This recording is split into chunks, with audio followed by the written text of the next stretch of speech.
환자분들이 내시경을 하거나 뭐 위내시경, 대장 내시경을 해도 용종, 후두에도 용종.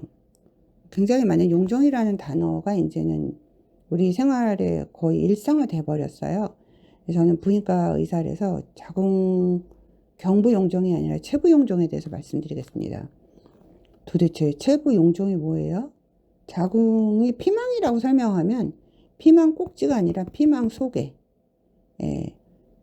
오이 씨가 있는 곳에 작은 꽃잔디 같은 게 생겨났다 그럴까요?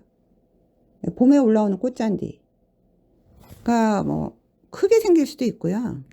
작은 것들이 여러 개 생길 수도 있어요. 근데 이 꽃잔디가 여러 개 있으면 불임되나요? 체부 폴립이 있을 때 불임되나요? 아니에요. 여러분 이렇게 길가를 가다 보면 보도블록 사이에서 꽃이 민들레가 키가 크게 피는 거 보이시죠? 그냥 뭐 폴립 갖고 불임이 되진 절대로 거의 안 와요. 그럼 폴립은 암인가요? 그런데 대장의 용종은 굉장히 암과 관련이 많습니다. 하지만 자궁 체부의 용종은 암과 그렇게 관련성이 높지 않아요. 그래서 어떻게 제거하나요? 그러면 이렇게 지금 보시는 이런 집게 같은 걸로 빼내게 돼요. 딱 잡아서 초음파 가이드 하에 딱 잡고 당겨버리는 거죠. 이렇게 떼는 방법도 있고요. 내시경으로 카메라를 보면서 그거를 갈고리로 긁어내는 방법도 있어요. 그런데 이 용종이 원장님, 저번에 원장님한테 용종했는데요. 몇 개월 지나서 다시 생리량이 너무 많아졌어요. 그런데 제가 다른 병원에 갔더니 원장님 용종 또 있다는데 그때 제대로 하신 거 맞아요? 아니에요. 환자분한테 분명히 띈 조직에서 용종이 나왔고 이제 환자가 저를 떠날 때 초음파 라인이 깨끗해진 게 확인되죠. 근데 의사 선생님들이 이거를 띄실 때요. 그러니까 땅을 파지 않아요.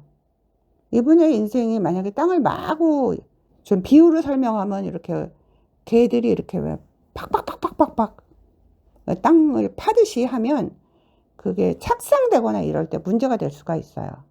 그래서 50 이상이 된 여성을 할 때는 그러니까 완전히 땅을 좀 푹 판다 그럴까요?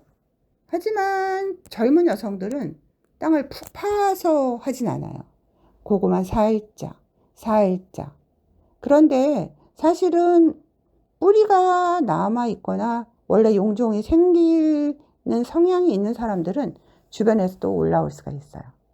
그래서 선생님들은 반드시 용종을 띄고 나서 초음파를 확인했을 때 자궁 내막 라인을 확인하고 보내요. 환자한테 오해를 받을 수 있기 때문에 용종은. 그런데 너무나 용종이 조그맣게 있는 경우에는 생리피랑 함께 떨어져 나오는 경우도 있어요. 아주 드물게.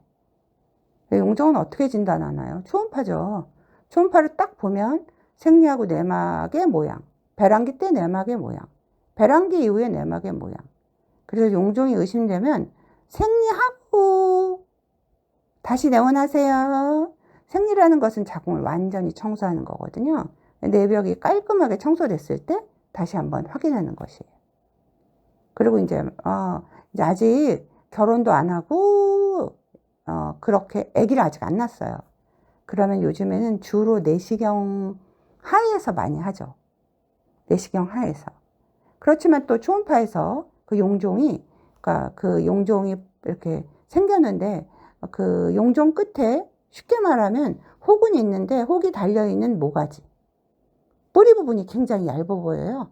그러면 초음파 가이드 하에서 집게 같은 걸로 살짝 집어내는 경우도 꽤 많습니다. 자궁 체부 용종.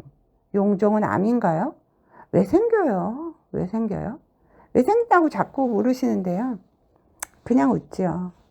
근데 현대사회 특징 라이프 사이클 때문에 체부 용종이 상당히 많습니다. 근데 의사 선생님들이 요즘에 체부 용종에 대해서 신경을 쓰는 이유가 자궁 내막암이 증가되거든요. 용종은 내막암의 전 단계는 아니에요. 내막암을 일으키는 거는 자궁 내막 증식증과 관련이 있죠. 용종이랑 내막암이랑은 관련이 없습니다. 자궁체부 용종의 증상이 아무것도 없는 경우도 꽤 많아요. 그냥 초음파를 보다 발견하는 경우도 많고요. 생리량이 좀 많거나 불규칙한 출혈 같은 것이 있을 수도 있습니다. 요즘에는 고등학생도 꽤 용종이 많아요. 체부 용종에 대해서 설명드렸습니다.